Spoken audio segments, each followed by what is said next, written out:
Hello everyone. तो कैसे हैं आप सभी लोग। एक बार बहुत बहुत स्वागत है आप सभी का हमारे चैनल JRM एजुकेशन हब में। तो जैसा कि आप सभी जानते हैं कि बोर्ड्स के एग्ज़ाम बहुत पास आ चुके हैं और बच्चे ज़ोर शोर से किस में लगे हुए हैं, प्रिपरेशन में लगे हुए हैं। ठीक है, अपनी तैयारी में लगे हुए हैं और बच्चे चाहते हैं कि हमारा अच्छा स्कोर हो। तो उसी स्कोर को पूरा करने के लिए, उस स्कोर को बड़ा करने के लिए, अच्छा बनाने के लिए हम भी कुछ आपके लिए क्या लाए, कुछ इंपॉर्टेंट ऑब्जेक्टिव क्वेश्चन लेकर आए हैं क्लास 12th फिजिक्स के। ठीक है, जो आपको बहुत ज्यादा हेल्प करने वाले हैं एग्जाम्स के टाइम पे। ठीक है बेटा, चलो तो कुछ इंपॉर्टेंट क्वेश्चन है क्लास 12th के फिजिक्स के। तो नोटबुक वगैरह निकाल लीजिए और पेन वगैरह लेके बैठ जाइए, ताकि जो भी इंपॉर्टेंट क्वेश्चन मैं करवाऊं वो आप तक, और आप उसे लिख लें और ताकि आपको याद रहे। ठीक है, चलिए शुरुआत करने से पहले एक बार वीडियो को लाइक, कमेंट एंड शेयर कर देना, ताकि जो आप तक इन्फॉर्मेशन और आप तक जो क्वेश्चन पहुंच रहे हैं वो और बच्चों तक भी पहुंचे।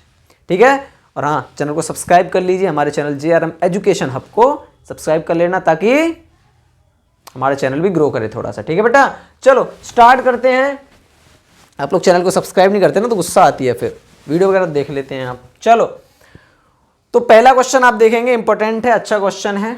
वो कह रहा है कि गॉस लॉ किसके लिए इफेक्टिव होता है। तो आपको पता है, एक ओपन एरिया, एक क्लोज एरिया किसके लिए होता है, क्लोज एरिया के लिए रहता है। किसके लिए, कभी भी ओपन एरिया के लिए हम गॉस लॉ का यूज नहीं कर सकते हैं। तो एक क्लोज्ड एरिया के लिए हम किसका यूज करते हैं बेटा, गॉस लॉ का यूज करते हैं। ठीक है, पता है आपको। चलो बच्चों, नेक्स्ट क्वेश्चन देखेंगे। To reduce the resonant frequency, आपको पता ही है रेजोनेंट फ्रीक्वेंसी क्या होती है, पता है। चलो तो वो कह रहा है to reduce the resonant frequency in an LCR circuit with generator. ठीक है, एक LCR सर्किट में वो कह रहा है रेजोनेंट फ्रीक्वेंसी को हम कैसे रिड्यूस कर सकते हैं। तो आपको पता है क्या, कैसे रिड्यूस करते हैं कि जो पहला एक कैपेसिटर लगा हुआ है उसके अगर पैरेलल में हम दूसरा कैपेसिटर ऐड कर देते हैं तो क्या होता है, हम रेजोनेंट फ्रीक्वेंसी को कम कर सकते हैं। तो वही दिखाया गया, another capacitor should be added in parallel to the first. ठीक है, तो आप क्या कर सकते हैं, रेजोनेंट फ्रीक्वेंसी को, रेजोनेंट फ्रीक्वेंसी से आपका न्यूमेरिकल भी फंसता है बेटा, न्यूमेरिकल भी आएगा ही, मोस्टली चांसेस हैं कि आएगा, तो आप उसको भी प्रिपेयर कर लेना। ठीक है बच्चों, चलो तो नेक्स्ट क्वेश्चन करेंगे। फर्स्ट क्वेश्चन हो गया, सेकंड हो गया। फर्स्ट वाला गॉस लॉ था, पता ही आपको, और सेकंड जो है रेजोनेंट फ्रीक्वेंसी को किस तरीके से हम क्या करेंगे, रिड्यूस करेंगे। तो जो भी पहले कैपेसिटर लगा रखा है, फर्स्ट कैपेसिटर जो होता है, उसके अगर पैरेलल में हम क्या करें, सेकंड कैपेसिटर अगर ऐड कर देते हैं तो हम रेजोनेंट फ्रीक्वेंसी को क्या कर सकते हैं, रिड्यूस कर सकते हैं LCR सर्किट में। आपको पता होगा, ठीक है।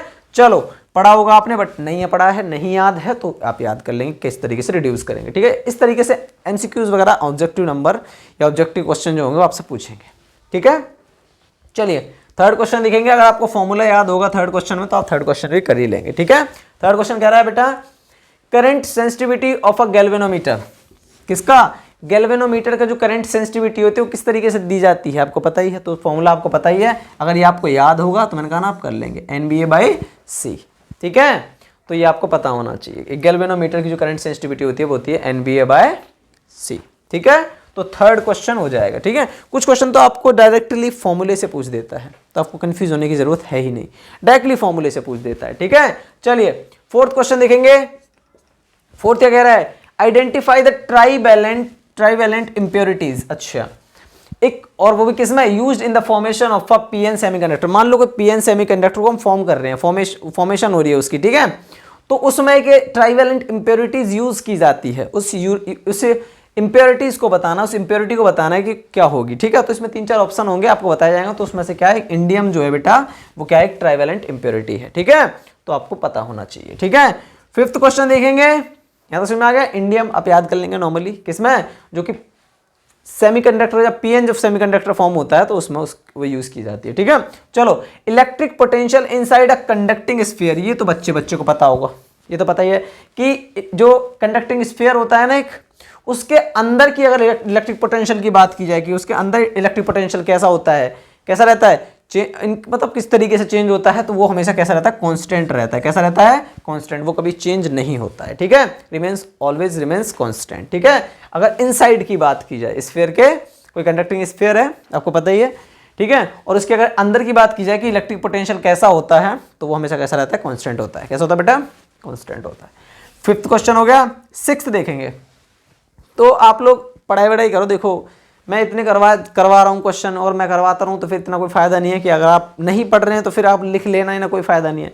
रिवाइज करेंगे, ये तो सिर्फ ऑब्जेक्टिव है, इनमें तो ये है कि आपके डायरेक्टली आप डायरेक्ट इस क्वेश्चन को टिक कर देंगे अगर आपको पता होगा तो, और डायरेक्ट भी नहीं, बहुत से एमसीक्यूज वगैरह भी सॉल्व करने में भी आएंगे, उसमें फॉर्मूला से रिलेटेड कोई डायरेक्टली कोई छोटा सा फॉर्मूला उससे रिलेटेड आपको कुछ वैल्यू दे दी, आपसे पूछ देगा इसका आंसर क्या होगा, तो आपको फिर फॉर्मूला वगैरह भी याद होने चाहिए शामिल, जितने अगर आप फॉर्मूले वगैरह और सारे क्या कहते हैं अगर आपको कॉन्सेप्ट याद होगा तो न्यूमेरिकल वगैरह जो छोटे वाले जो होंगे ना, जो एमसीक्यूज वाले ऑब्जेक्टिव में जो न्यूमेरिकल्स आएंगे वो भी आप क्लियर कर लेंगे। नॉर्मली कोई दिक्कत नहीं होने वाली, 12th क्लास कोई हार्ड थोड़ी हुआ थोड़ी है कोई, ठीक है, बट आप बच्चों ने बना रखा है हुआ 12th क्लास कैसे, इंटरमीडिएट कैसे, अरे हो जाता है भैया, करने से होता है, ठीक है, बाबा रामदेव भी कहते हैं करने से होता है, तो करना तो पड़ेगा, ठीक है। और बात की जाए कि मार्क्स वगैरह की, पेपर वगैरह हार्ड आता है तो पेपर कोई हार्ड नहीं आता है, ठीक है, पेपर इजी आता है, जिसने पढ़ा हो इसका कॉन्सेप्ट क्लियर होंगे ना वो कर लेगा आराम से, ठीक है, जो थोड़ा सा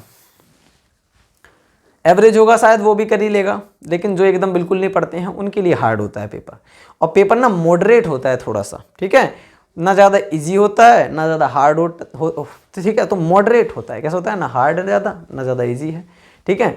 तो जो एवरेज बच्चा होता है वो भी पेपर को नॉर्मली सॉल्व अच्छी तरीके से कर सकता है, लेकिन जो बिल्कुल नहीं पढ़ते हैं उनके लिए तो प्रॉब्लम है फिर, ठीक है, वो उनका कुछ नहीं हो सकता, ठीक है, उनका वो तो फिर राम भरोसे बैठे हुए हैं। चलो नेक्स्ट क्वेश्चन देखेंगे, किरचॉफ्स लॉ का, मैं पहले भी अभी क्वेश्चन करवा रहा हूँ, किरचॉफ्स लॉ के मोस्टली आते हैं बेटा, किरचॉफ्स लॉ आपको पता होना चाहिए, ठीक है। तो किरचॉफ्स वोल्टेज रूल जो है बेटा, ठीक है, वो कह रहा है किस पर बेस्ड होता है, लॉ ऑफ कंजर्वेशन ऑफ, किस पर होता है, एनर्जी पर होता है, किस पर होता है, एनर्जी पर, तो ये आपको पता होना चाहिए, जो किरचॉफ्स वोल्टेज रूल है वो बेस्ड होता है law of conservation of energy, ठीक है। फिफ्थ क्वेश्चन, सिक्स्थ हो गया सॉरी, सेवंथ क्वेश्चन देखेंगे, सेवंथ क्या कर रहा है, द पेनिट्रेशन, पेनिट्रेशन का मतलब होता है एंट्री करना, ठीक है, तो penetration of light into the region of geometrical shadow, अच्छा मान लो जियोमेट्रिकल शैडो में क्या हो रही है, लाइट जो है वो क्या कर रही है, पेनिट्रेट कर रही है, एक तरीके से एंटर कर रही है, ठीक है, उस रीजन में, तो वो कह रहा है इस रूल को, पता है ना आपको, इस लॉ को, इस रूल को क्या बोलते हैं, हम किस नाम से जानते हैं, तो डिफ्रैक्शन ऑफ लाइट में आपको ये देखने को मिलता है, आपको पता है ना किसमें, डिफ्रैक्शन ऑफ लाइट, ठीक है।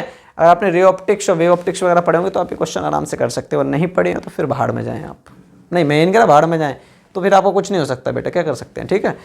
देखो कहते हैं ना कि मेहनत नहीं करेंगे घर बैठे आपको कुछ नहीं मिलने वाला, बिना मेहनत के कुछ नहीं होता, ठीक है, बिना मेहनत के तो लोग भीख भी नहीं देते हैं, उसके लिए भी कटोरा लेके बैठना पड़ेगा ना, है ना, पर आप तो अच्छे बच्चे हैं तो आपको तो ये सारी चीज़ें ऑब्वियस सी बात है, मेहनत तो कर ही देते होंगे आप, ठीक है, और मेहनत करनी पड़ेगी, क्योंकि अब तक जो नहीं पढ़े अगर वो भी अब वो पढ़ लें मटेरियल जो आने वाला है एग्जाम में, तो मे बी 60-70% आराम से बना सकता है, ठीक है।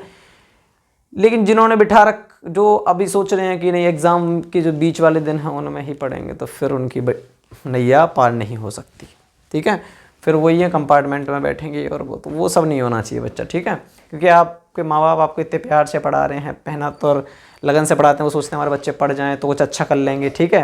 कुछ माँ बाप ऐसे होते हैं, चलो ऑलरेडी जिनकी फैमिली थोड़ी सी अच्छी है वो तो ठीक है, लेकिन जो मिडिल क्लास और जो गरीब बच्चे हैं उनका क्या, वो और वो से बताऊँ, जो हाईएस्ट जिन्हें फैसिलिटी मिलती है ना, हाई फैसिलिटी मिलती है, वो बच्चे मोस्टली लापरवाही कर जाते हैं, लेकिन जो प्रॉब्लम से गुजरा होगा ना बंदा, थोड़ा सा बैकग्राउंड उसका मिडिल हो या फिर पुअर बैकग्राउंड से है अगर, तो उसे कीमत पता होती है वक्त की और पैसे की, ठीक है, तो वो मेहनत करता है। और टॉप वगैरह भी मोस्टली वैसे बच्चे कर जाते हैं जो मेहनत करते हैं, और मेहनत करने वाले टॉप करेंगे, ऑब्वियस सी बात है। और जिनका बैकग्राउंड आपको पता है कि आप मतलब आपको पता भी चलता है, न्यूज़ वगैरह आती है तो फर्स्ट किसने किया है, तो पता चलता है किसी सब्जी वाले का बेटा था या किसी का था, तो मेहनत पे क्या ना, जिनको पता होगा ना प्रॉब्लम के बारे में, जो उन चीज़ों को फेस करके आए होंगे, तो वही उस चीज़ को समझ सकते हैं, वो वक्त और पैसे की और हालात की कीमत समझ सकते हैं, ठीक है। चलो खैर, तो वही है, मेरा मानना तो यही है कि आप मेहनत कीजिए, बिना मेहनत के तो बेटा आपको कुछ भी नहीं मिलने वाला, ठीक है। अगर मेहनत नहीं करेंगे, अगर अब भी आप मेहनत नहीं कर रहे हैं, 10-15 दिन बचे हुए हैं, ये 10 दिन बचे हैं, 15 भी कहाँ कह रहा हूँ मैं, 10-12 दिन अगर आप नहीं पढ़ना चाह रहे हैं, इनमें भी नहीं पढ़ें, तो फिर कुछ नहीं हो सकता है, ठीक है। तो आप मेहनत तो करेंगे तभी आपका कुछ हो सकता है। ठान लो, अगर 10-12 दिन भी अगर अच्छे से पढ़ दिया ना आपने, रिवाइज कर लिया, तो मैंने कहा ना 60-70% तो आप ऐसे ही ऊपर कर जाएंगे, फेल तो नहीं होंगे, इतनी गारंटी मैं देता हूँ आपको, ठीक है। वो मटेरियल पढ़ लीजिए जो आपके लिए इंपॉर्टेंट है, ठीक है। चलो नेक्स्ट क्वेश्चन देखेंगे, ज़्यादा मोटिवेशन होगी, है ना। चलो बच्चे कहते हैं भैया पढ़ा लो, 10-12 क्वेश्चन तो वैसे ही करवाएंगे आप एमसीक्यू, उसमें भी आप 10 लेक्चर दे देंगे, तो लेक्चर नहीं दे रहा, वो आपके भले के लिए है, बाकी आपकी मर्जी है बेटा। चलो अब पॉजिटिवली चार्ज पार्टिकल, वो कह रहा है एक पॉजिटिवली चार्ज पार्टिकल है जो release from the rest in an uniform electric field. अच्छा, एक रेस्ट की पोजीशन से एक पॉजिटिव इलेक्ट्रिक जो पार्टिकल है, चार्ज पार्टिकल है, वो क्या गया, रिलीज किया गया रेस्ट की पोजीशन से, किसमें, in an uniform electric field में, यूनिफॉर्म इलेक्ट्रिक फील्ड में उसे क्या किया, रिलीज किया गया, ठीक है। तो वो कह रहा था electric potential energy of the charge, तो जो चार्ज की जो इलेक्ट्रिक पोटेंशियल एनर्जी होगी उस पर क्या इफेक्ट पड़ेगा, तो वो कह रहा है क्या होगा, उसकी वजह से क्या इफेक्ट पड़ेगा, डिक्रीज हो जाएगी, क्या हो जाएगी, इलेक्ट्रिक पोटेंशियल एनर्जी होगी वो क्या होगी, डिक्रीज होगी। वो क्यों होगी, क्योंकि चार्ज मूव करेगा किसकी तरफ, अलोंग द इलेक्ट्रिक फील्ड, ठीक है। तो decrease because the charge moves along the electric field, electric field के साथ वो क्या कर रहा है, उधर क्या कर रहा है, मूव कर रहा है, इसीलिए जो इलेक्ट्रिक पोटेंशियल एनर्जी जो होगी वो क्या होगी बेटा, डिक्रीज होती है, क्या होती है, डिक्रीज होती है। तो इस पर इफेक्ट पड़ेगा। 9th question, name two isotopes of hydrogen. हाँ, तो ये आपको पता होना चाहिए। पहले तो अगर बात की जाए, चलो इसे कर लेते हैं पहले कि दो आइसोटॉप्स बताने हैं हाइड्रोजन के, तो ये 1H1 हो गया, 1H2 हो गया, 1H3 भी होता है, ठीक है। तो मैंने सिर्फ 2 पूछे हैं तो आप 2 लिख देंगे, सिर्फ एग्जामिनर अगर 3 पूछे तो 1H3 भी डाल देना, ठीक है। तो आपको ये पता होना चाहिए आइसोटॉप्स क्या होते हैं, आइसोबार्स क्या होते हैं और आइसोटोन्स क्या होते हैं, तीनों आपको क्लियर होना चाहिए, ठीक है, ताकि आपसे जैसा भी क्वेश्चन आए आप उसे हैंडल कर लें और उसे आप क्या करें, उसे आप फोड़ के आए एग्जाम में, ठीक है। चलो लास्ट क्वेश्चन, अच्छा क्वेश्चन है, इंपॉर्टेंट है, क्या है बेटा, वो कह रहा है कि ऐसा यूनिट ऑफ सेल्फ इंडक्टेंस, तो सेल्फ इंडक्टेंस की बात की जाए, म्यूचुअल इंडक्टेंस मतलब इंडक्टेंस की बात की जाए तो उसकी ऐसा यूनिट क्या होती है, क्या होती है, हेनरी होती है, क्या होती है, हेनरी से कैपिटल H से डिनोट करते हैं, चाहे म्यूचुअल इंडक्टेंस हो चाहे सेल्फ इंडक्टेंस हो, ठीक है। तो आप ये तो थी क्या, ये तो थे कुछ इंपॉर्टेंट क्वेश्चन फिजिक्स के जो आपके लिए बहुत ज़्यादा ज़रूरी हैं, ठीक है। और मेरा मानना, मैंने अभी जैसे बताया, मेहनत और लगन से काम करते रहिए, सफलता कदम ज़रूर चूमेगी। अगर आप मेहनत करेंगे तो सब कुछ पा लेंगे, ठीक है। चलिए मिलते हैं किसी अगली वीडियो में बहुत अच्छे टॉपिक के साथ, कुछ इंपॉर्टेंट मटेरियल के साथ। बहुत बहुत शुक्रिया बेटा आप सभी का।